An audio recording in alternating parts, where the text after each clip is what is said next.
decided that it's enough. There we go. Philipp, we're on. Good.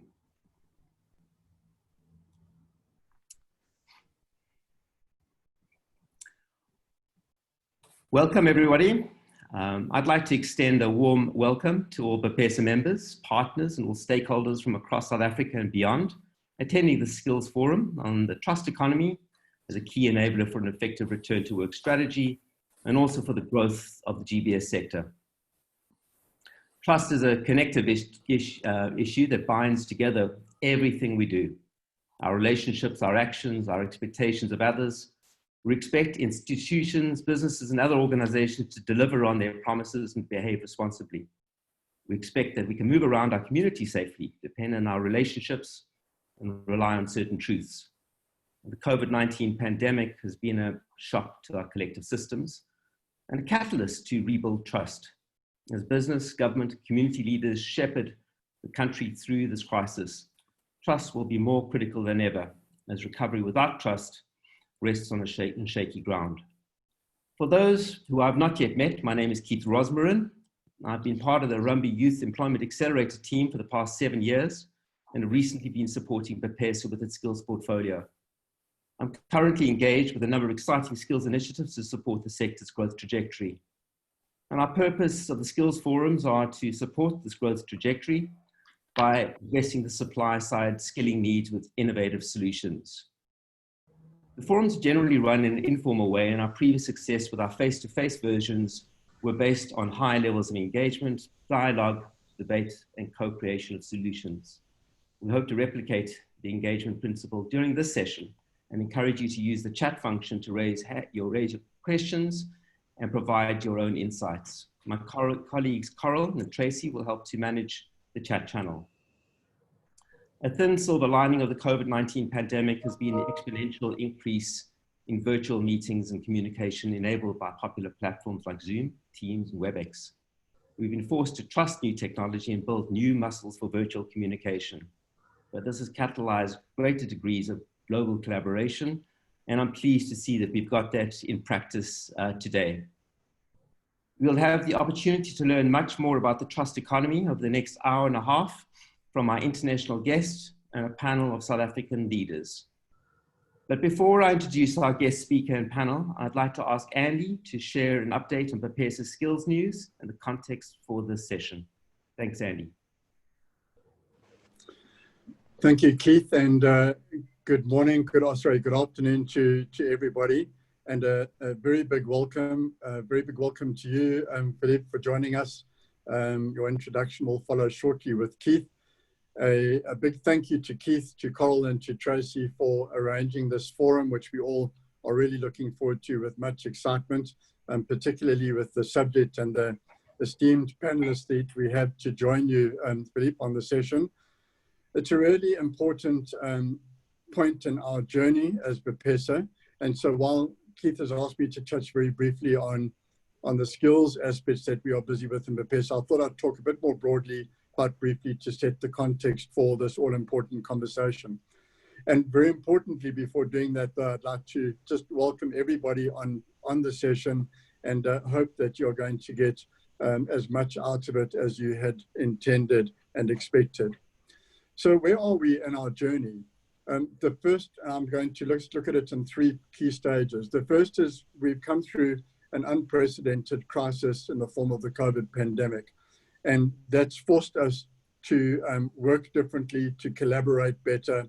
We were successful in the collaboration with our business partners, our government partners, and many of those on this call who enabled the sector to continue as an essential services sector from day one of the lockdown.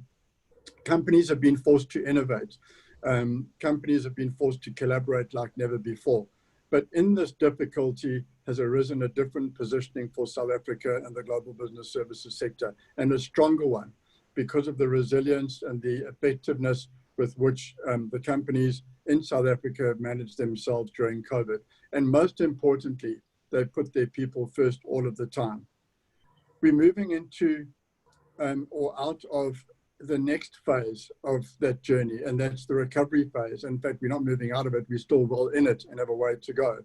And what's happening in the recovery phase is also changing the way that we work. We have a much greater level of work from home than we've ever had before. It's impacting the way our businesses operate. There's restructuring taking place, but we're also dealing with the personal and business challenges and damages that the crisis has caused. There are cash flow challenges. There's a shift really to push marketing and sales and to get back to a point of growth again. And we're trying to build our confidence in each other, in the system, and the opportunities out there, so that we can get back to where we were from an attitude point of view and a confidence point of view before lockdown. And then we're pivoting for growth. Our way forward in this new world, in our context, has got to be about growth. There are many new opportunities and exciting opportunities. We've been working hard over the past many months to start integrating digital and IT role players into the broader global business services sector under BPESA, to increase the level of participation in this opportunity that we see both in the offshore markets and domestically. There's been an intensification of our marketing into the source markets and an intensification of our focus on skills and ensuring that the skills pipeline that can support that growth, that can respond to the new ways of doing work, that can lead us as a sector, but also in our economy into and properly into the fourth industrial revolution, that those skills are being built and that we can truly be competitive in this future world that we are rapidly moving into.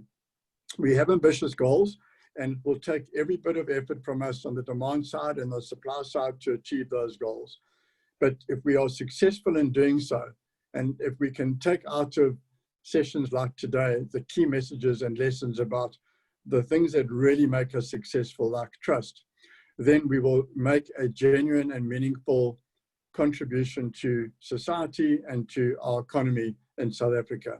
And so with that, I just want to close before handing over to Keith by saying the subject of today, the matter of trust in everything that we do, the new world we're moving into, is going to be a critical factor for our success. Thanks, Keith. Many thanks, Andy.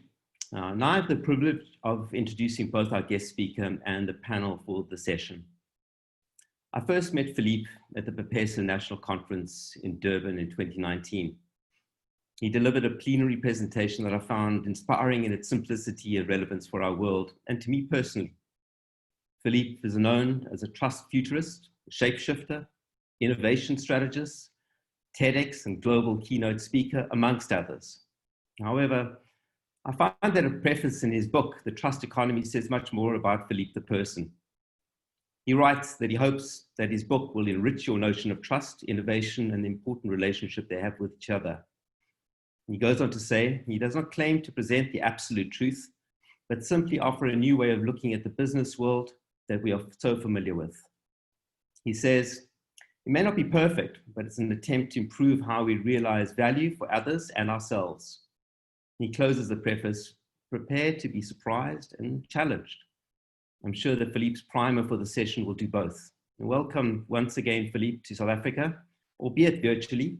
And before you start, I'd like to just introduce the panel so we can have a seamless transition, and who will be joining you in what we're calling a fireside conversation afterwards. Tanya Cohen, as it's Women's Month, we need to recognize and celebrate this tremendous role that women play in our society.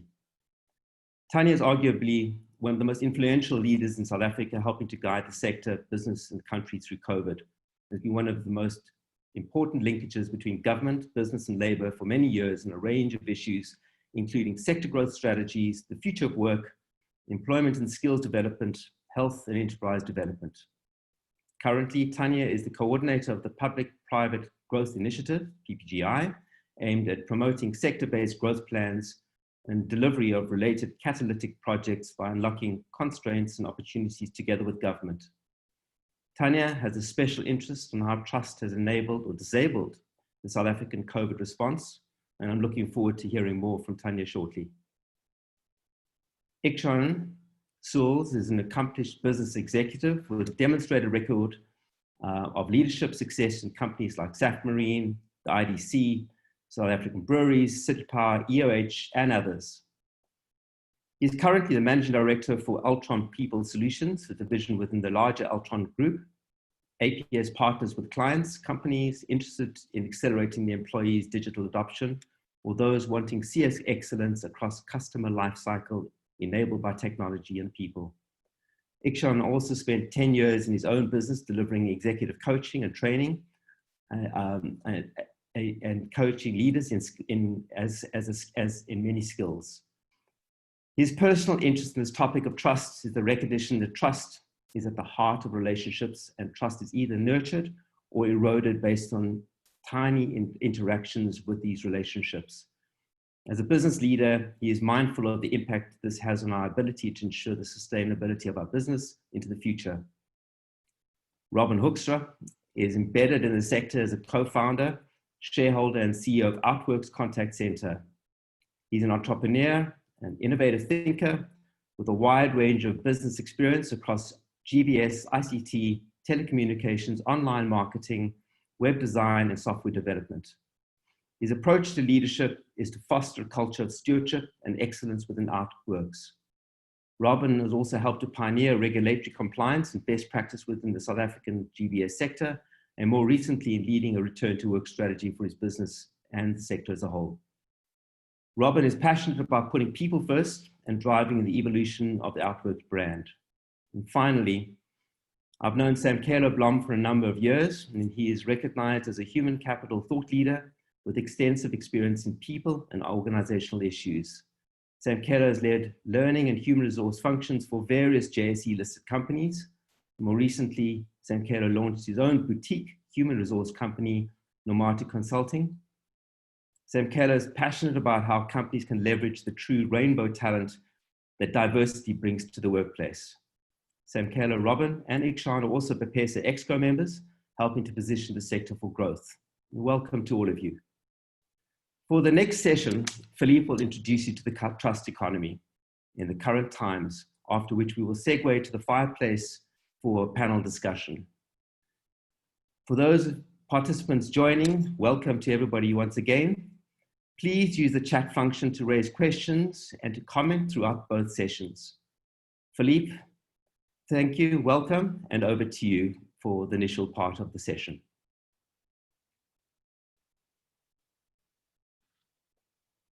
Thanks everyone. Thanks Keith. Thank you everyone else. Thanks Andy for the intro as well, and thanks for the warm welcoming words. I think we're all aware that this current time feels different than maybe what we have been used to pre-COVID. At the same time, I think the idea and the terminology of the Fireside chat quite accurately depicts what we are trying to achieve here, which is to still uphold community irrespective of the times. And that's really important because community is what is also the answer to a lot of the struggles that we have been going through and that may lie ahead. So part of why I like trust is because trust is sort of a connector of people. And I believe that humanity would have a lot less issues, probably none, if we looked at each other as one. And I think that may sound like an idealistic vision, but I also very much know that it can be done. And that whenever there are environments in which people do trust each other, diversity becomes an asset, and ideas that we all have can actually come to fruit in meaningful change. I'd like to therefore lead us over to a little bit of a primer on this, which BPESA has kindly asked me to give you, so that you'll really start, understanding trust in a more tangible and explicit way. And I've got 4 things here that I will pick up later on in the show as well, of how we will be able to lead through the crisis with the trust economy and understanding that in detail. First of all, to me, the core priority that we must start with is to find a way of championing a more fair return model for organizations and equalizing the value chains that have been especially impacted now. Because in the end, a lot of governments and people have already kind of realized that we're in this together and we'll only get out of it together. But the action on that is still somewhat of a problem, as in, the world needs to be more connected in its global economic and crisis management. And part of that is also understanding how we can make a fair return for everyone in that value chain, in that process. The second thing I'd like to sort of encourage is that we need a culture of courage in leading through all this uncertainty. Change may feel to you like it's a challenging thing, and yet change is more delightful to operate when you are driving it rather than when somebody else is driving it down your throat. So it's really important to understand what courage is going to do in order to enable us to lead the change that needs to happen. The third thing is a thing that we all intuitively know anyway. It's that business needs to realign with purpose. If we are to ever get the best out of our people and make them delighted by that, purpose needs to run the show. And with a lot of organizations, purpose may exist on a PowerPoint slide, but the ethos of the company has gotten lost, and it's time to rediscover it. And this also goes for discovering other things, such as new opportunities for value creation. The reality is that when a business gets threatened or market share erodes, there is always an opportunity to find value in other adjacent white space commercial grounds. And a lot of businesses sort of need encouragement to look for those. So I'd like to suggest how that's being done and the value that it offers. And with that, let's start with a simple question. I imagine that most of you, as a child at least, or at some point in your life, wanted to have superpowers. Maybe that's learning how to fly or overcoming some other big thing that you would have liked to overcome. And I think nowadays, as we are facing an unprecedented global crisis, potentially a downturn, we probably all need those superpowers more than ever. As you may have already become aware of, to me, that superpower is trust. And sure, it's also perhaps to a lesser extent technology, which allows us to be in touch despite the fact that we are far away. But really, it is the potential of trust to be an asset with which you can convert and realize much more value than you currently are already. So this is what the primer for this session will be. Overall, I'd like to talk a little bit about how trust actually enables us to focus on stakeholders, to focus on everybody, and how really what we need is common ground. Common ground is so important because nowadays, as the world is very complex and very interconnected, we realize that a simple pandemic can actually completely bring that complex, connected world to a halt. And a lot of it has to do with the fact that the world that we know has been built on trust in money and distrust in people.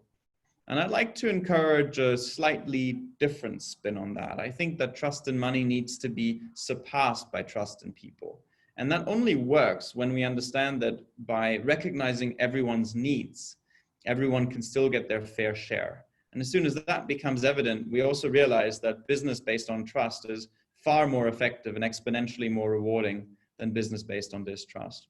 So this may become more evident to you as you start reflecting on all the aspects in which your daily life is actually characterized by distrust. You may not even be aware of it yet, but it will come, that awareness will resonate, and it will be something that might open your eyes to a different model and a different version of the truth, a different way we can go forward.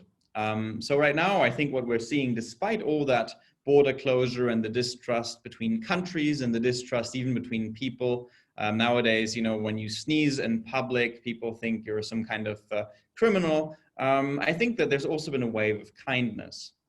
A lot of people have actually stepped up. A lot of companies even have championed the right things and have really taken this crisis as a time to be altruistic. I mean, there are also companies still doing the exact opposite.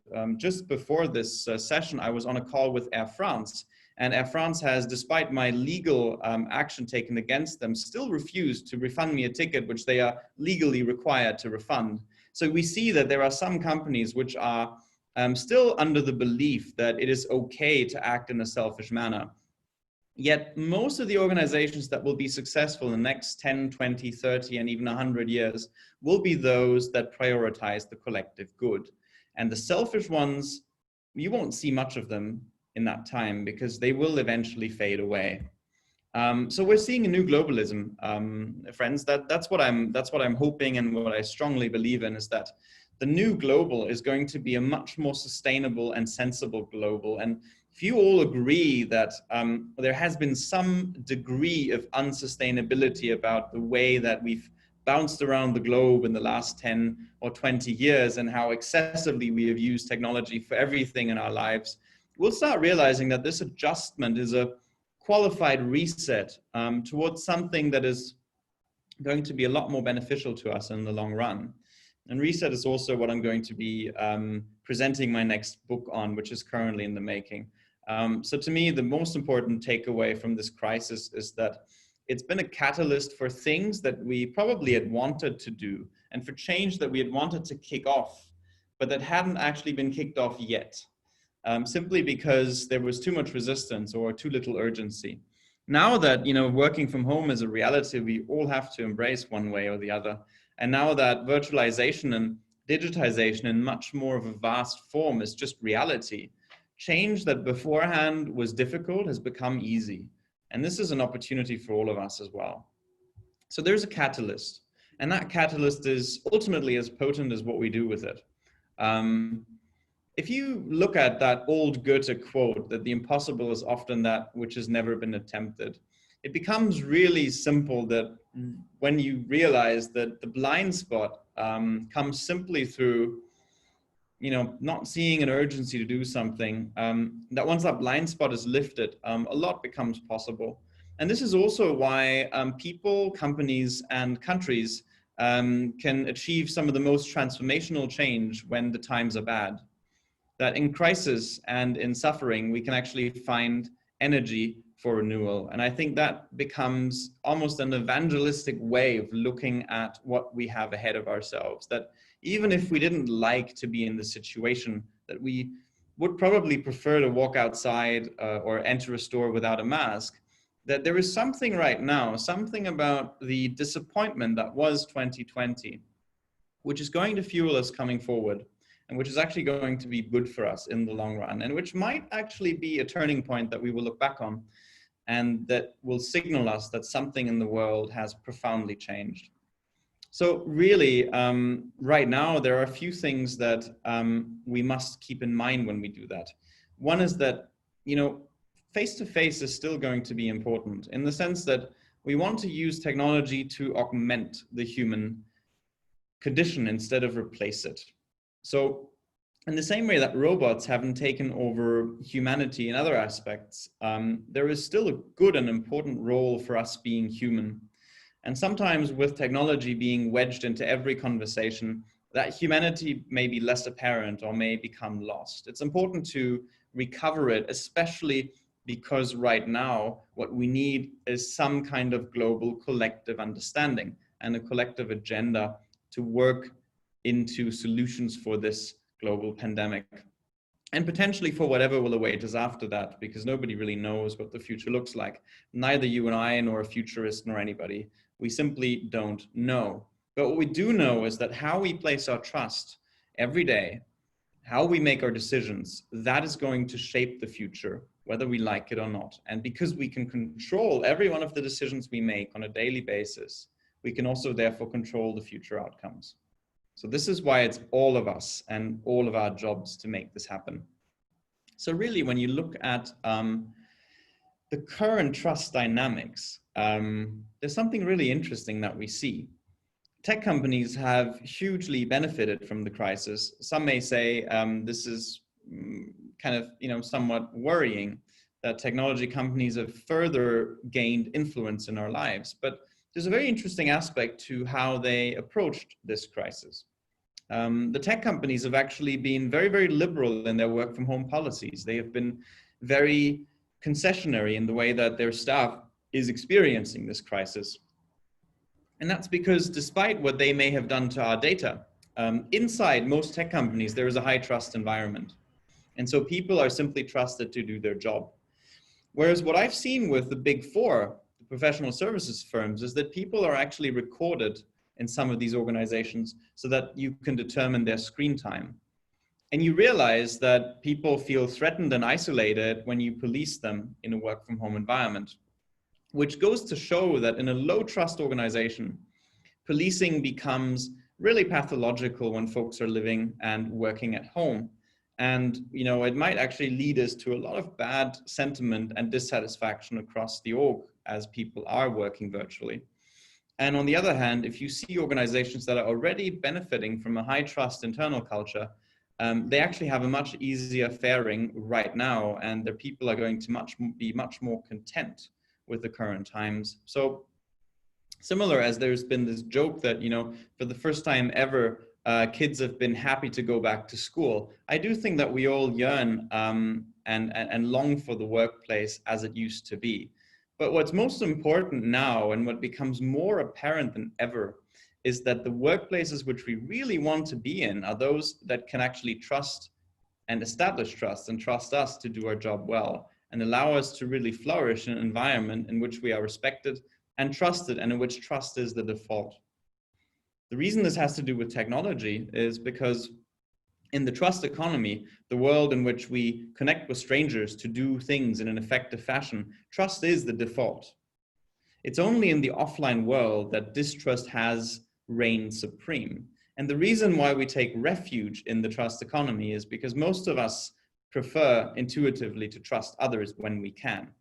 So I'd like to advocate for any organization that the future directive is to have maximum viable trust and minimum viable distrust, and to use technology to do the distrusting for us, because technology is much better at creating a baseline that humans can then use to trust each other. We're much better at trusting each other than distrusting. And this is sort of the overall perspective that we want to lead forward. I've already mentioned my little squabble with Air France. This is not the first time I've had this issue. Air France seems to be a particularly bad actor in that space. But what's really interesting is that when you trust your customers and employees in times of crisis, you emerge from that crisis better. And I'll give you the counterexample of what Singapore Airlines has done. Singapore Airlines, when my flight was canceled, proactively reached out to me saying, here's a voucher, but if you don't want a voucher, you can also have a refund. Now, the difference is that Singapore Airlines is not legally required to offer a refund, but Air France is. Yet Singapore Airlines has voluntarily decided to make this a hassle-free process, whereas Air France is even going against European law just to avoid providing refunds. And by the way, Singapore Airlines has never collected any government money, at least not directly, whereas Air France has again held up the hands to collect billions of dollars from the French state. You see the difference that trust makes. When you trust people, you think that you're equal. You think that everybody will get enough, and you're not trying to be a bully. When you distrust others, you'll be selfish, you'll be greedy, and you'll become the bully that nobody wants you to be. That's the difference that culture makes. So really, where does the world lead us to? We need to be collaborating over competing. And we need to take public initiative, meaning all of us, rather than policing each other through a central institution. This is the case of Taiwan versus Italy. In Taiwan, people wear a mask when they're unwell. In Taiwan, especially during COVID, everybody took the challenge seriously. Everybody tried to work with the government to avoid restrictions. Taiwan has not had a lockdown. Taiwan has had one of the most liberal approaches to the crisis because people took action. Compare this to Italy. As I heard from an Italian myself, she said to me, the Italian government expects 98% of Italians not to follow the rules. So what did we get? We got people basically doing whatever they wanted, despite even an initial restriction, because people believed that it was their right to do so. And the government believed that it was their right to police people.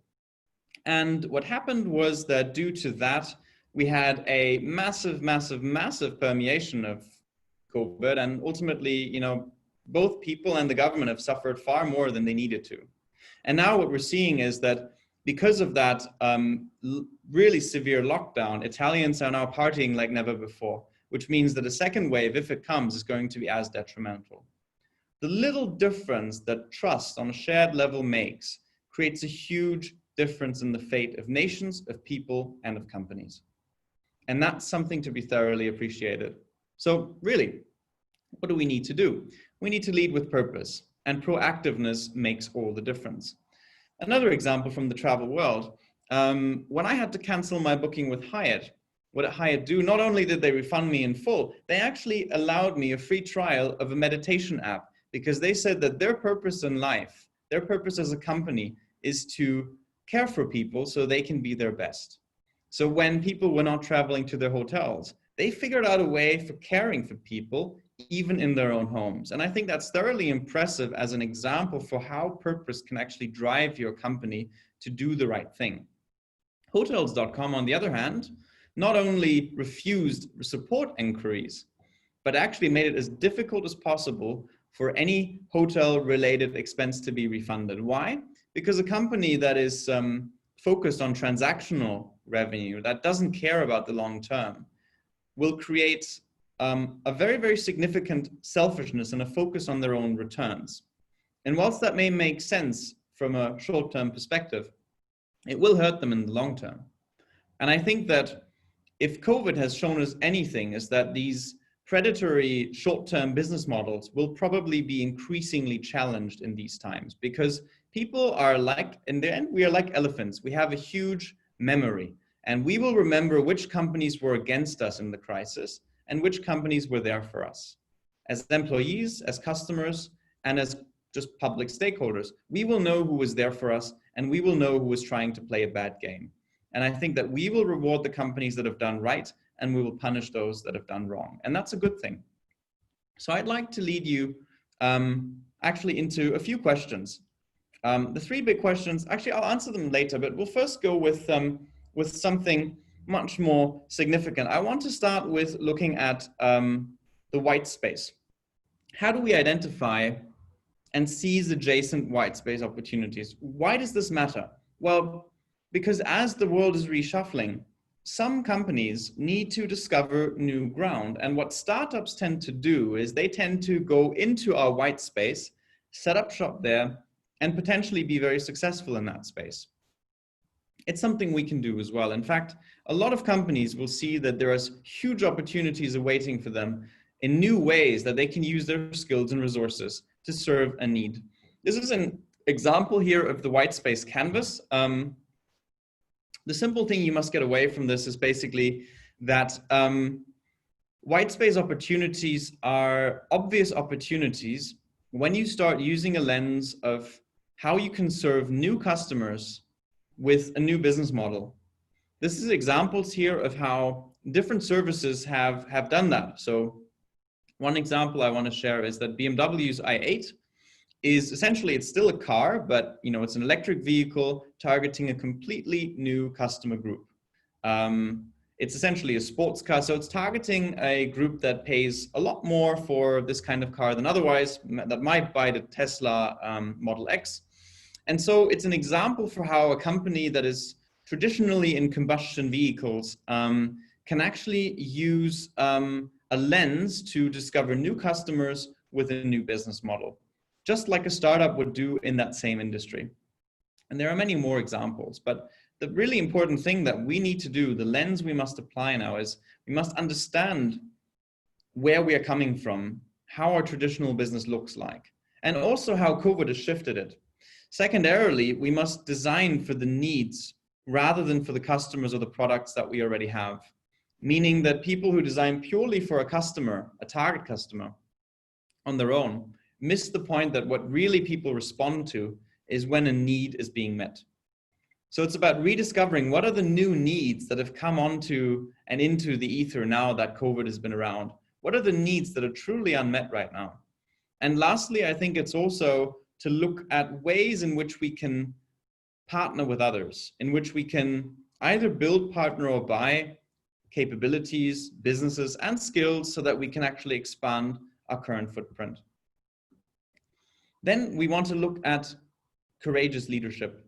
We want to look at how we can get people to have the courage to lead a new direction. Because right now, if you're a deer in the headlights, you are going to get run over. What you want to be instead is, instead of incurring the opportunity cost of doing nothing, you want to be championing transparency and championing the courage to take risk in times where risk is a given anyways. And this means focusing on the end, knowing that However, whether you do something or not, you will fail. But right now, there is an opportunity for business to be rejigged and recovered. And that will be a wonderful thing, especially when we take opportunity in this. And lastly, it's understanding how we can realign our business so that everybody in our stakeholder matrix wins. To me, this has three aspects as well: leading with passion and joy, trying and being again interested in solving big problems, of which we have very many right now, and also rediscovering our authentic selves. There's been a saying that, with some companies, people find it hard to bring themselves to work and to bring their person to fruition. With the work from home reality, this is probably a little bit different, because when you are zooming out of your own home, you can't help but bring your home to work, because people get so many cues from your environment and your behavior in your home that naturally you will have to bring yourself to work. And I think that's also a direction here which we can embrace, that in the future we can actually afford to be more authentic. And people and brands that are more authentic tend to fare better in life anyway. So I'd like to close with a nice cheesy acronym of HOPE, what we need right now. Basically, I'd like to invite you to have a more wholesome view, a holistic view of the business context and the influence factors around you, to create that view so that you really have a better lens with which to view opportunity right now. The second thing is to be courageous to champion openness, transparency, and opportunism towards great new directions, so that you can seize your white space and that you can give people the reassurance that whatever's going on right now is going on in full view of everybody who it concerns, and also is going in a good direction. Thirdly, it's the rediscovery of purpose and distributing that purpose throughout your organizations. Leading with purpose isn't just a misnomer, it's actually one of the most important things you can do. And the companies that are truly excellent and that will survive this crisis with ease are the ones driven by purpose. When you look at the stock market right now, you see that there's many companies in tech who are quite driven by a single-minded mission, who have benefited massively from the current times. And however you may consider this, there is some truth in that purpose can actually really help you, especially through the bad times. So now is the time to do this. And lastly, to really build empathy locally and globally, to stop trying to compete with everybody, including your own industry, but to join forces to come up with solutions to the complex issues and challenges we face right now. And this means also to understand that as an industry or as an association or even as BPESA, we can do things together to actually solve the big problems and answer the big questions of the current times. So I'll leave us and the panel with my trust economy model, which I think will become useful for us in due time. It's very simply a way of looking at how trust is generated. And there's ultimately always a two-way conversation. When you build trust with others, as a country, as a person, or as a company, there's always a two-way street. And so basically, we all start with the reputation and the perception that we have. And that determines whether or not we're even interested to interact. The second stage is about how do we create a trigger so that people actually want to do business with us. This is the temptation stage. Lastly, in that proactive phase, we want to connect with people on a human level. We want to speak their language. We want to be centered around their needs. And as we do that, they will start taking interest in what we have to offer them. This is then where our trust proposition will be received, and where the response will be a request to validate what's going on. In this stage, the person or the entity that we seek trust from will try to validate our trust pitch to see whether we practice what we preach. In this stage, transparency and openness becomes really important. As that goes successfully, we may actually enter into a business or other relationship. This is the loyalty stage, where we are attached. But that stage is mostly passive. What we really want people is to champion with us the cause that we stand for, which is then where we get affiliation and ambassadorship. And this is the true benefit that we want to see. We want people to be championing us, to provide word of mouth, to be so convinced of the beauty of what we are doing that ultimately they do it with us and they share the good gospel. Now, I would like to highlight for all of you the importance of referring to this keynote and do that with your clients and stakeholders and anybody that you think will find this interesting, because it'll be a great experience to solve problems that we collectively face right now, to help folks with their pain areas, you know, and to find the right solution as well for some of the challenges and questions in your minds and your hearts. And with that, I think we can all create a brighter future in our own ways. And I truly believe that the things which have been brought up here, the things you will learn today in this panel, will continue to be relevant to you and will also create learning opportunity in your daily lives. And I definitely trust that you'll have a great rest of this session and then of your day. So thank you very much for that. Great stuff, Philippe. Thank you very much indeed for that superb primer.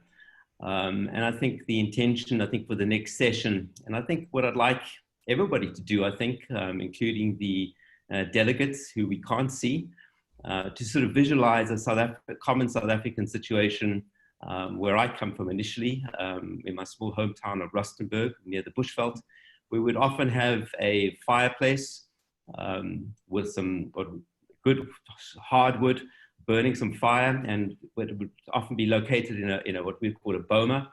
And I would hope that we have a circle of friends sitting around the fire talking about these issues, with the participants in a central circle around that boma, also listening in and participating. So I think with that, the intention of this next session is to engage in conversation across three themes that we highlighted when we first designed the session. And those three themes that have come out, they're really important to our sector and indeed the country, is around leading and trust, technology and trust, and innovation and trust. And what we're going to do is Philippe will help to co-facilitate the panel and provide some input to that panel. And we're going to lead off with a few questions. And perhaps just to kick off that process, I'd like to start that process and aim at one of the questions to Tanya, if you don't mind. And I think that question is to your interest that you spoke about previously. How has trust enabled or disabled the South African COVID-19 response across multiple areas, from developing the regulatory framework to food security to the workplace safety interventions? Thanks, Tanya. Over to you, Philippe, and the panel. Thanks very much, and for that fantastic primer, because I think that it's always a really insightful, almost resonance with what we've been experiencing. So it's great. And I think the other thing I want to mention is that I heard Philippe speaking last year, November, when he was addressing the BPESA conference. And it kept on sort of echoing in the background of what we were doing during COVID the whole time, because wherever we managed to make progress and wherever we managed to get through and achieve our objectives, there was some sort of link into trust. And it was quite uncanny. And I want to use one example that's very pertinent for this sector in particular. And that was that before the lockdown even happened, Andy came to me and he said, we're really worried that we're not going to have call centers listed on the essential sectors list. And at that stage, I was really questioning, and I said, what do you mean? And he said, we've seen it happen in other countries. They've gone into lockdown, and call centers have sometimes been left out in the cold because they haven't recognized how essential they are to support essential services. And I suggested to him that he starts drawing up a list. And at the same time, I contacted the individuals that we deal with regularly in government. Now, there's an established trust relationship there. And I think what's really important is that that relationship recognizes that purpose that Philippe was speaking about, is that they recognize that private sector does what it does well, and understands how supply chains work, understands how business work, And at the same time, we recognize government's role, is that we recognize government's ability to govern, that it actually does have decision-making authority, and that it is the legislator, essentially. And what they, out of the basis of your very real example on what are essential sectors, said, please just send that through to us. And then we sort of said, well, would it help if we did that with other sectors as well? And they said, absolutely, because you've got the expertise in this regard. So we ended up drawing, and it was like versions and versions and versions of these lists of what it goes into an essential service or product, and started connecting that back with the business sectors themselves. So we would develop a list, they would say, oh, you've forgotten that. And then sometimes we would go back to them and say, look, come on, that's not really essential. And that's also the trust relationship coming through, because, you know, they would sort of then think about it and often say, yeah, you're right, actually that's far more important, or that isn't. And what ended up happening is that it largely informed and significantly influenced the regulatory framework initially. And what it did is that it also formed a bond between the sectors and between government, and that formed the basis of other work that was done during the lockdown. And I think, to take it away from the specific example, is what we saw in many, many occasions was this combination of huge uncertainty, where we didn't know what was happening, no one had the answers, and there was almost the zone of opportunity to say, we've got to do something within this uncertainty. And then what would happen is that you would surround yourself with individuals and entities that were important to actually pathing a solution within that, and then coming up with some sort of solution. And in many occasions that worked. And I think one of the things that was really important in that regard was first of all, identifying the opportunity. But the second thing was really to say, how do you bring those stakeholders together and actually seize the opportunity and move forward with it? Because as Philipp was saying, is that often I think we were all caught as deers in the headlights and sometimes wouldn't know what to do. But it was by engaging with others that you had trustworthy relationships with, that you actually moved through some of those things. There you go. Very well. Thank you very much for that, Tanya. Philipp, please come in at any time to respond as well. And please welcome everybody else that's sitting out in that BOMA to ask questions. And we'll actually introduce those into the panel discussion as well.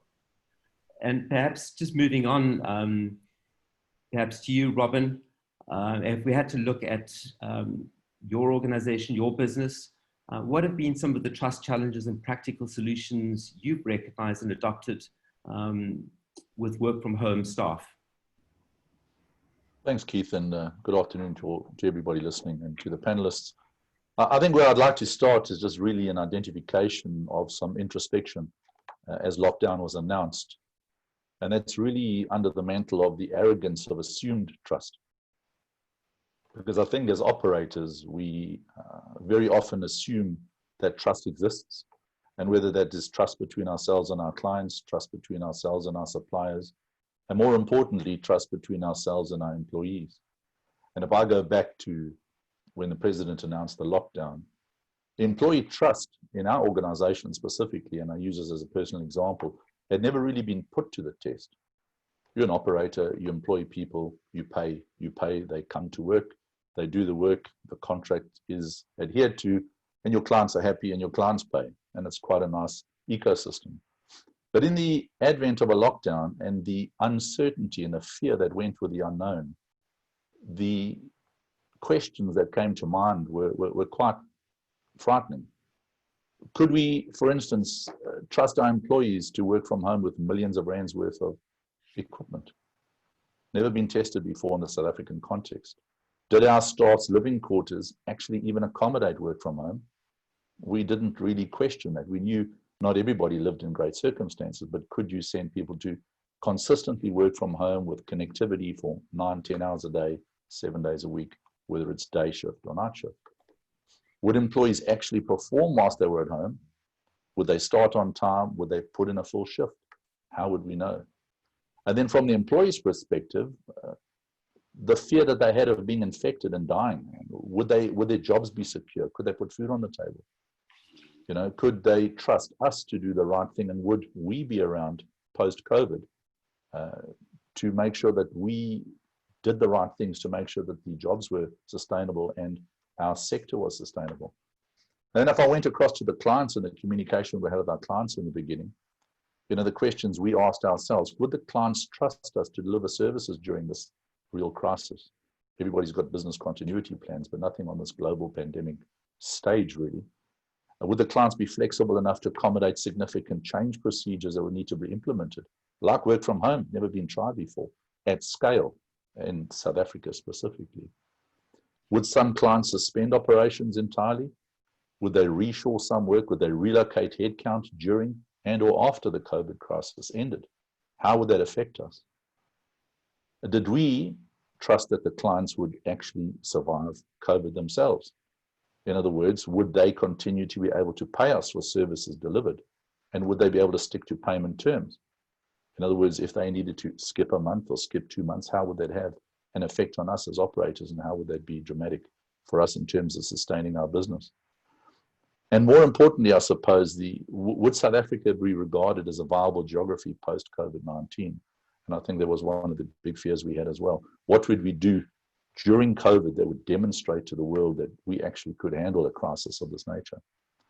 And I think part of what we decided upon early was to really try our best to lead by example, because there was a big balancing act to be done, right? I mean, it was easy enough to send staff to work from home. Most staff were very keen to work from home, but some staff had to be singled out to work from the office. And questions that came from either them or their families were, well, why have I been selected to be put at higher risk?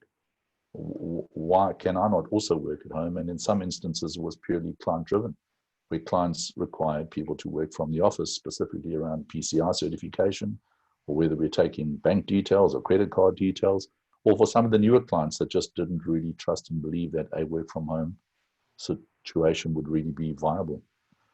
So we decided to lead by example. So for those staff who needed to work from the office, myself as the CEO and my exec team were at the office every single day. In other words, if it was safe enough for us to be there, we tried to lead by example to say, well, it's safe enough for you to be there as well. And we relied on a couple of things regarding communication, where we were just brutally honest and transparent with our staff, and brutally honest and transparent with our clients, to the point where we didn't pull any punches, and we told everybody exactly as it was, where we saw our frailties, where we saw the wins that we could make.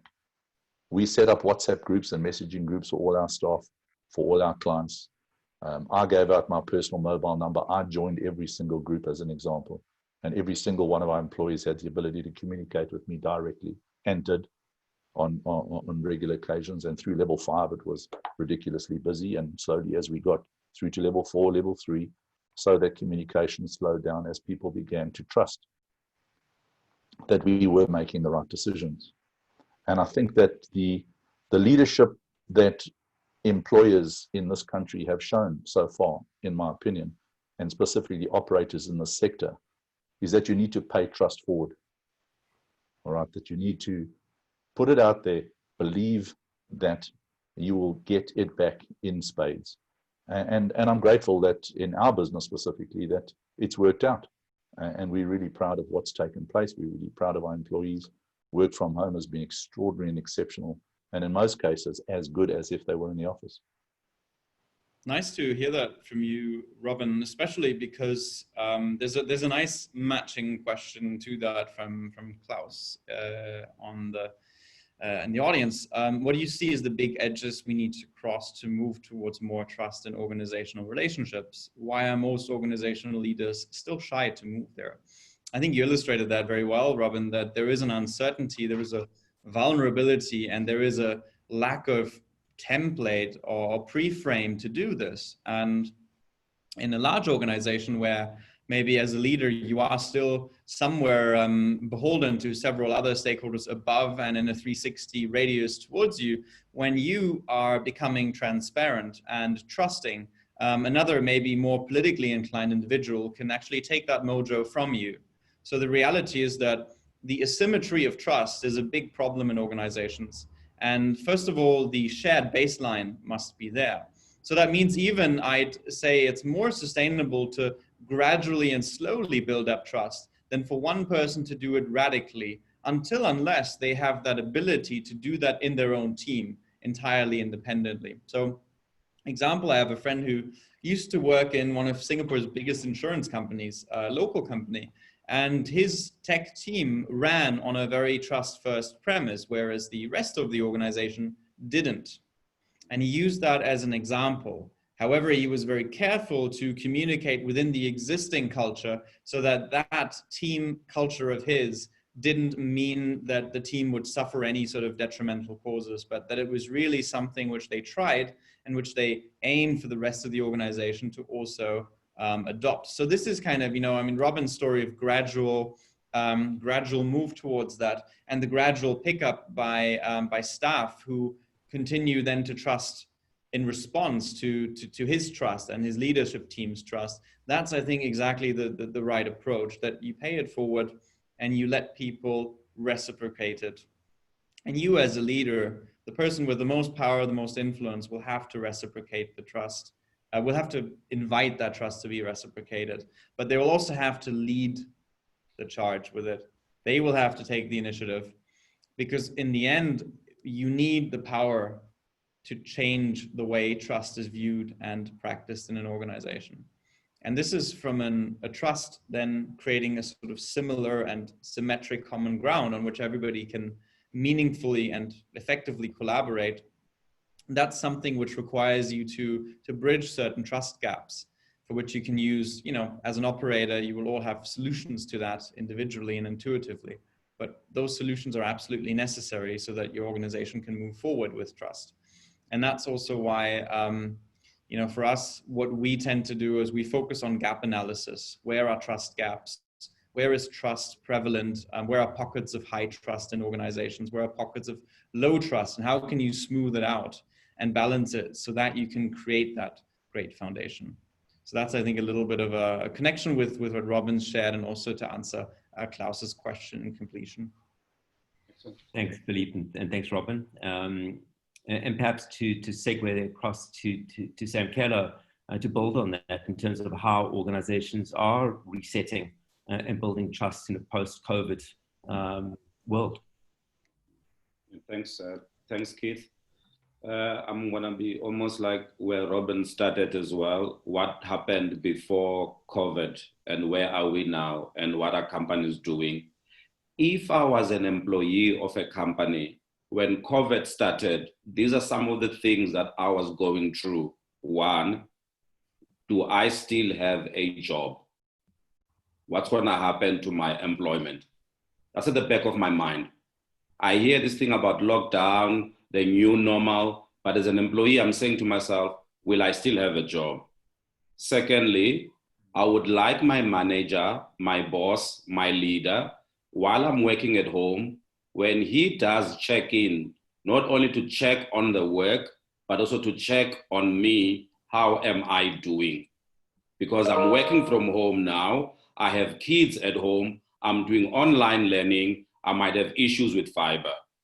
Thirdly, as an employee, I hear a lot about the new normal.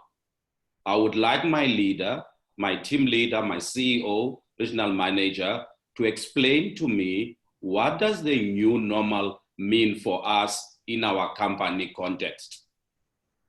Thirdly, even though I'm an employee of this organization, now that I'm working at home, I am dealing with other challenges. Yep. A member of my family has died because of COVID. I cannot attend the funeral. My uncle or aunt is sick in hospital on a ventilator. Yes, I am working at home, but now I've got other challenges.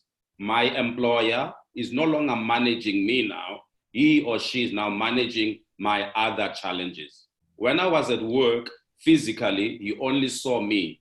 But now that I'm working at home, I have other challenges. So what are companies doing during COVID to reset and show that they are leading? Firstly, they are leading with intent. Something Philippe spoke about, a culture of courage. So it's not about what you are doing, but leading with intent. Secondly, leaders are communicating and being more transparent now. Because staff want to know where are we and where we are going. Thirdly, employees are very smart, and we see this in the work we do on inclusion. If you say to employees, don't worry, your jobs are safe, they are hearing you, but at the back of their mind, they're saying, why are they saying that? Mm. Why are they really saying that to give us a sense of false hope? Is management playing the gimmick again? So it's important that during this time that we also become transparent as well. And as Philippe said earlier on, people have a memory of elephants. Staff will remember how we treated them during COVID. And that is important that when we do check-ins, we check with staff, we lead with intent, and we raise the level of communication. We use this word new normal a lot. Employees now, they want to know, what does the new normal mean now? I was so fascinated when we went on lockdown. I was sitting in an online Zoom thing with other people in HR. I couldn't believe when somebody asked this question on the chat box. All the person wanted to know was, how do we manage staff during COVID? I could not believe it. I'm sitting at home, I don't have fiber, I'm struggling with my salary. Your greatest focus is, how do you manage my performance and delivery during COVID? You're not even asking, how do I motivate you? How do I engage you? How do I ensure security? Your biggest focus is, how can I get the maximum out of him or her because he or she is working at home? Microsoft overseas, they've got a messaging thing for their staff where people send work and email. They found out that between 6 p.m. and 12 a.m., that's when most employees were still doing work, sending files, things like that. And leadership said, no, it's gotta stop. You cannot work beyond a certain time. We're happy that you're doing work, but now the lines are becoming blurred now because there were lots of volume and traffic of emails and files between 6 p.m. and 12 a.m. So just to go back, leaders are leading with intent. We are not only just checking the work, we're also checking the person and the family. And we are raising the level of communication. And we are clarifying to staff, what does new normal mean in our company? New normal beyond social distancing, beyond wearing a mask, what does it mean practically, new normal? Thank you. Thanks, Ankelo. And I think linking to that, if we had to move across, I think, to the other dimension, particularly around technology, and linking to your discussion, Ankelo, and perhaps to you, Igshaan, if we had a look at the global business services sector in particular, it is indeed accelerating new technology adoption. And I think it'd be interesting to know how organizational leaders and people building trust through technology. And I think this is an area, Philippe, that is close to the work that you're doing. It'll be great to have your input as well. Yeah, thanks, Keith. I think traditionally the GBS sector was about cost saving, being an efficiency driving resource to organizations. And people was the main enabler within that context, right? However, the GBS sector is increasingly being trusted with more innovative and value-adding services and activities, in particular technology. So the GBS sector is evolving well beyond its initial role as a company's operational workbench into something that is a little bit more strategic. In fact, organizations are kind of using the GBS sector as a means to digitalize the environment. So the starting point naturally is trust. The GBS organization often sits between the client and their customers. And in a way, the GBS organization is the custodian of trust between that client and customers as such. So it's incumbent upon both the employees, the leaders within that organization, to support our clients in building and cementing the foundations of trust through providing our client organizations with the right guidance and insights that we derive from analytics within our operations. I think we must use technology as an enabler. Many people are willing to experiment with technology, but need to know they can escape, they have a safe out, right? A very simple example is there are many companies at the moment that are deploying chatbots, for example. The problem with these chatbots is that they are dumb. It follows a very linear path. And so if you type in what is the time in a chatbot, you know, that the whole thing falls over, okay? So trust is eroded with the client because the technology is no longer working because the chatbot doesn't know what you're asking you, right? You're not following the logical path that the chatbot has been pre-programmed for. However, when the client actually has the ability to seamlessly transition between a chatbot and technology and a human, then the clients are more likely to willingly engage with digital assets that a company deploys because there's a safe out for them. And we in our organization call that the human AI tango because in deploying technology that allows for intelligent automation and allowing the customer to speak to a human being, you're really creating an environment where the client feels comfortable adopting the technology. So that's kind of the one side of the coin. You know, the other side of the coin is internal adoption, you know, within your own organization, right? The deployment of technology within your own organization. The main reasons organizations don't really get the requisite return on the investment with large-scale technology deployment is actually adoption, right? And the lack of adoption arises from an inability to navigate the technology with ease. And that inability to navigate the technology with ease arises from either the lack of training or an enabler that will allow them to do that. So if you know anything about Herman Ebbinghaus, he talks about the forgetting curve. In essence, what it means is that whatever you learn, you forget within about 80% of what you learn, you forget about within 5 to 6 days. So if you, as an organization, have a large-scale deployment with technology, you have a change management program, and in that change management program is a set of training. Okay. By the time the person actually needs to use the technology, unfortunately, they have already forgotten, you know, how to actually navigate it. So part of the services that we are offering as an organization, in particular, is how do we offer in-application guided learning to avoid someone from, you know, referencing textbooks outside of the application. So within the application itself, they can actually, you know, either reference a particular policy, they can ask a question about what next to happen, et cetera, et cetera. So I think from a technology adoption point of view, I think part of the challenge is really a willingness perhaps to be a little bit more open-minded around how we approach adoption within organizations. I think to build on that, Igshaan, the interesting thing when you talk about how people forget certain aspects of what's being learned and how much actually comes to fruition.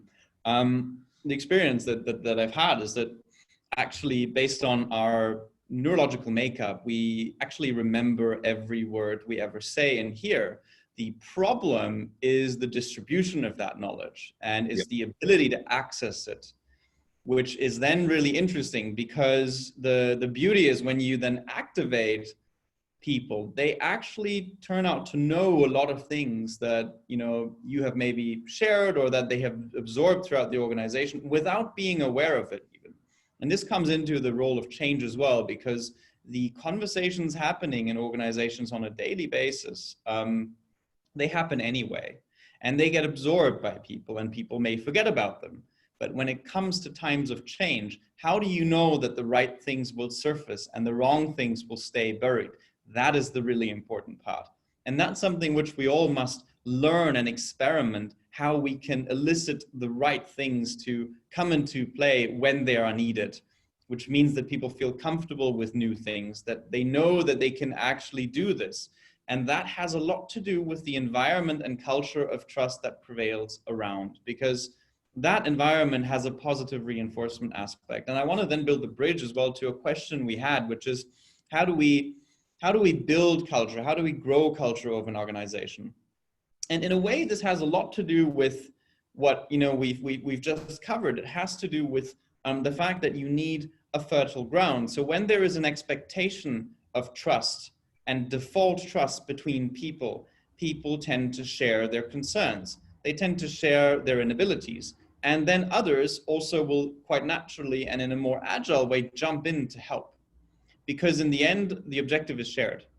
So if I proactively help someone else, and if I fear that I'm competing against them, then why would I help them, right? So in an organization where distrust is driving and fueling politics, that proactive assistance will cease to be the case.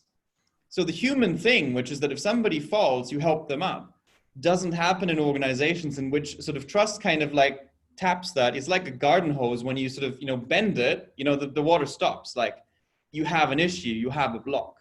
So I think here the metaphor is that once we unblock that, we can actually ensure that organizations have a much more interesting flow, which is enabled by culture and which then quite naturally creates productivity, because that waters all the important aspects, which allows people to flourish. It's as simple as that. And you will notice very quickly, and I think Igshaan probably, and Samko, you probably will notice this in your work as well, that even when people lack information, when there is a feeling that trust is around them and that they can try things and they can try to get comfortable with it, they will try anyway. And sooner or later, they will succeed because there is a feeling that somebody is taking care of them. And so the question should never be about how do I squeeze my employees like a grapefruit, but it's more about how do I make sure that they become the juiciest grapefruit out there, because that's ultimately the difference, right? We all have the potential to either be shriveling or to be growing in an organization. It's not the people, it's the way we allow people either to fulfill their potential or how we basically kind of, put our leg in their way as they try to run. And that's the difference between an organization of distrust is lucky to harvest some value in the end. So if you look at it this way, most organizations, they create a little bit of value here, a little bit of value there. They destroy a lot of value along the way. And then they sort of like kind of vacuum together all the value that they've somehow been able to create. And that's then what comes down the bottom line. And people usually hate the process. In an organization where there is coordination and symphony, a lot more value gets created and a lot less value gets destroyed. That's my point of view. And I think we've all, in one way or another, experienced that through our actions. Absolutely. Philippe, and I think for the rest of the panelists, I think picking up on the issue around the key role that leadership really needs to play, particularly during COVID and the recovery period.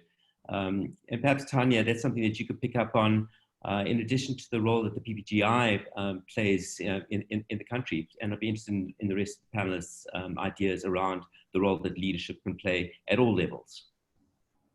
Well, I think I want to take it in a slightly different direction with your permission, because I think it's useful to look at what happened during the lockdown with the different regulatory phases, because, and in relation to the relationship of trust between people and government.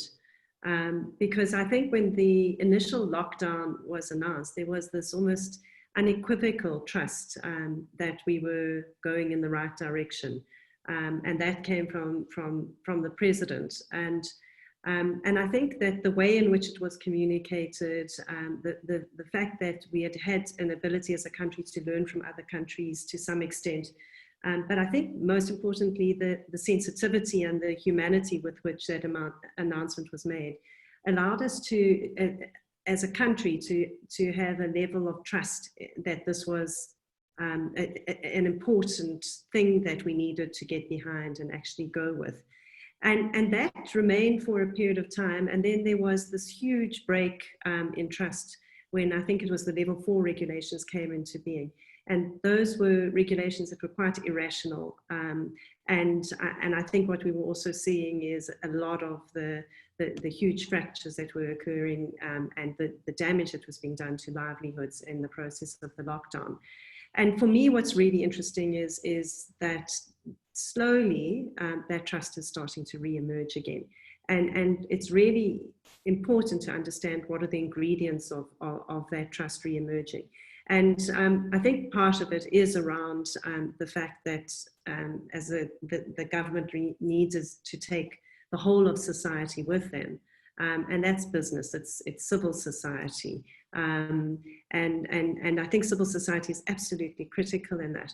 And I think the other thing was the evidence base, is that you've got to build trust on something. It's not just this warm, fuzzy feeling. It's around actually having confidence that the right evidence and information is being used. And then for me, there's a huge element about respect in trust. And I think what we saw during parts of the lockdown, where you had law enforcement officers behaving in an overzealous way, sometimes in an abusive way, that's where, like, there wasn't the respect from the state to people. And as a result, you saw people reciprocating.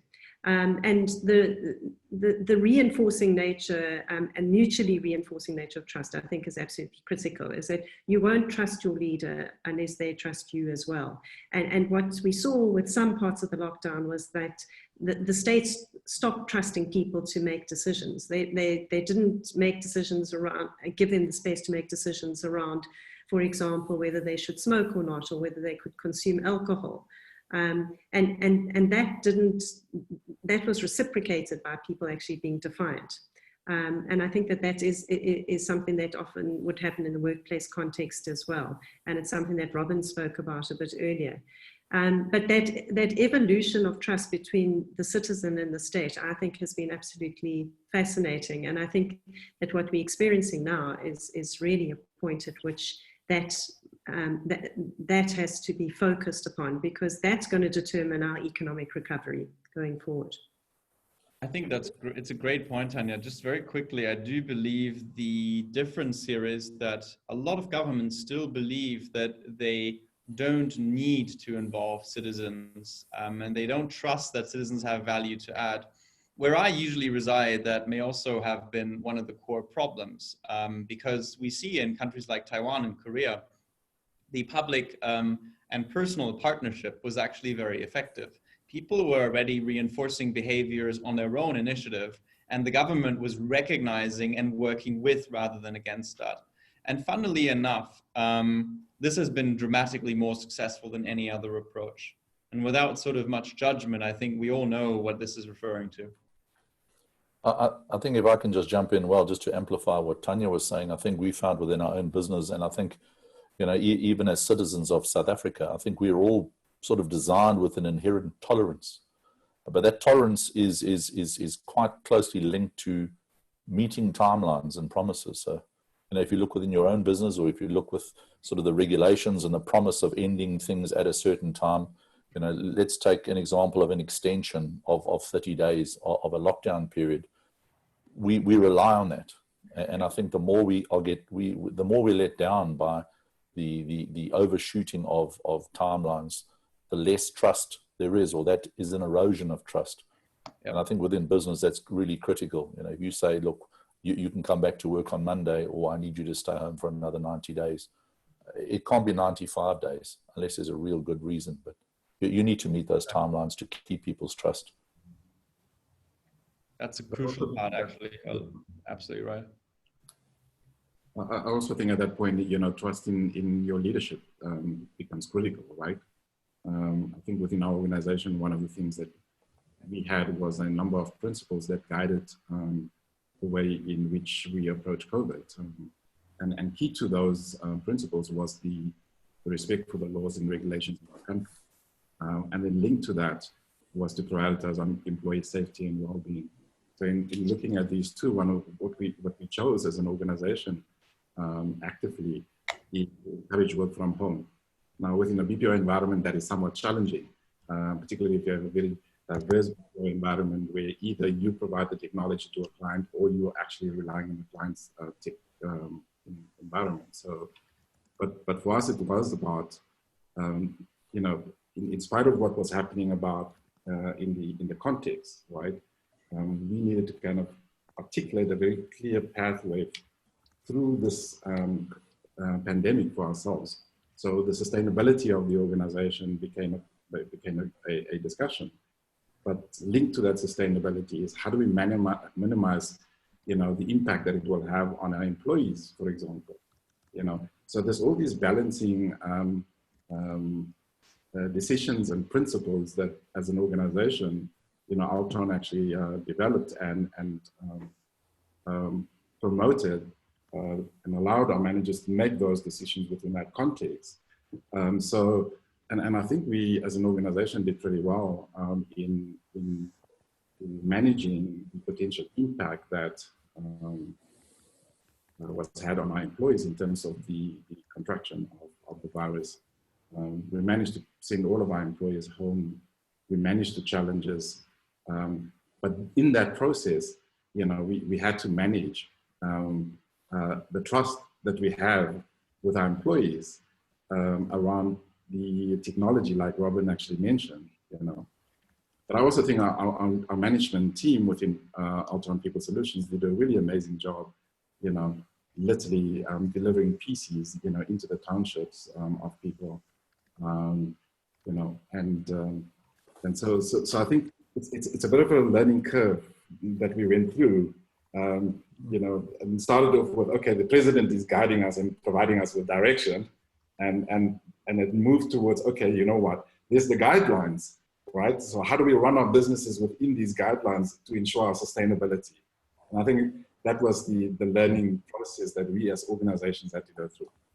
Igshaan, I think, you know, if you just look at the wake-up call that business in South Africa, obviously globally, but just within our South African context where our focus is here, you know, I think as terrible and as harmful as this pandemic has been, I think it's been an amazing wake-up call for business. I think it's been an amazing wake-up call in terms of the development of empathy for us towards our employees towards us, and the sort of the shared responsibility we have to manage a business. And I think from an introspective point of view, I think our business will come out a lot stronger on the other end of this COVID crisis and prepare us better for future advents of crisis management. So, you know, I think for a lot of operators that I speak to, I mean, obviously it's been dramatic, but for a lot of them, they're really upbeat about the future. And, you know, and as we look to reignite this economy and bring people back to work 100%, the relationship between us and our staff and us and our clients has changed. And I think it's changed for good. Yeah. Thanks for that, Robin. Just quickly, Robin, there, it's great when that's the case for you, because the companies that have done the wrong things or that have been lacking the willingness to experiment and embrace trust here will suffer going forward, and they will see a worsening. The funny thing is, right, we all know that this is a conversation on trust. It's just that the world has been defined with a narrative of distrust that a lot of people actually, they deliberately push trust away. They, you know, prefer to deal with other things because maybe to them that idea is inherently suspicious, as in how can you trust other people, right? And I think those of us who have embraced trust, even in the crisis that we have now faced, have seen how much humanity it brings back and how much it actually invigorates us going forward. Yep. Thanks, Philippe. I think there's a question that Klaus has raised really around measurements, and perhaps be useful to get your thoughts, Philippe, and perhaps some of the other panelists as well. Klaus says that trust is a subjective and emotional experience, and what from your experience are good indicators that trust is increasing or decreasing, and perhaps that's something that you could draw on from your trust barometer perspective, Philippe. True. So I've answered it in 3 quick fire aspects on chat. On top of that, we do use a trust barometer to understand and gauge value and trust pockets in an organization with the purpose of improving value delivery overall. So it's kind of unblocking certain passages and ensuring that more value actually arrives at the customer and the stakeholder end. And so we realized that the improvement of collaboration inside an organization is one of the most immediate and vast interventions that you can make. It's probably more impactful than anything else. And with all this conversation around the things we need from the outside, it's very important to start the conversation of how can we better use the resources we already have? Because in those times, I think this is the most important thing we need to do. And this is the responsibility we have as well. You know, trying to kind of now look beyond our own context, that's fine, but we first need to fix what's within. And I think there's a lot more, in fact, exponentially more value to come out of how we already work together, which brings me to a global context. If all organizations in the world were to dramatically improve their collaboration effectiveness by championing trust, then probably we might have 3, 4, 5, 6, 7 times the GDP globally that we do have right now. How would the world be? And we'd be happier for it. So to me, it's about avoiding and moving past the waste and the friction and the hostility that distrust creates, and moving towards an environment in which, with measurement on the one hand, but then also with collective action on the other, we can then realize that this is a way, this is a well for far more financial and otherwise value creation. And I think once people start realizing that there's value, there's even tangible financial value to be found in this in quite dramatic quantities, the world will also shift towards that. So my evangelism, my job until then, is to make this as evident as possible. On my side, practically speaking, an indicator, how an organization deals with mistakes, faults, and failures is a clear indicator of the trust level. Secondly, when employees or people give us the answers that we want to hear, that's an indicator of trust. And then lastly, when there's too much silence, either in meetings or in discussions, sometimes on emails, it's an indicator of the level of trust. What do I mean by that silence? When someone poses a question and people are scared to answer or voice their views or opinion on fear of repercussions, then that's an indicator of the trust level, either in that team or in that organization. In the work that we do, we really listen to silence, because silence says a lot about trust in that organization. Thank you. Actually, Samkiller, it's funny how you picked up the same 3 points that I put on the chat. One is, how much common ground is there? If I make a mistake and you blame me for it, there's no common ground, right? We're not solving the same problem. We're going against each other. So that's distrust versus, okay, you made a mistake, fine. We're all in the same boat here. So that's common ground. The other one is, the sort of psychological safety, which is feeling welcome to speak up, right? When there's low psychological safety, people shut up for safety, right? And the last thing is voluntary transparency, which is hearing the right things, but also being willing to share, because we know that sharing is caring, it's good, rather than, oh, if I share this, then somebody else will have an edge. So it's interesting, like in all our own words, we're touching on the same aspects. And I think those are the key characteristics, really. Thank you. Philippe, thank you very much indeed. I think as our fire starts to draw to a close, we need to put on a few more logs onto that fire. I think just from my perspective, really appreciate, I think, everybody's participation, including the audience that have been listening. We will obviously be putting the video online onto our website for people to use, and also looking at ways in which we can continue with this discussion. This is a primer for a much bigger discussion and a more sustainable discussion that we need to hold. So I think what I'd like to do with that, I think, is also hand across to Andy to close off the proceedings. And thank you very much indeed. Thank you. Thank you, Keith, and thank you, everybody. I just want to thank all the participants and hope that you've got as much out of this session as we have. It's been fantastic, Philip and the panelists, insightful, and I hope you keep evangelizing trust as you have been doing. It's really wonderful. Also, a big thank you for the team for putting this together as the first of many more dialogues on this subject that are so crucial to our future.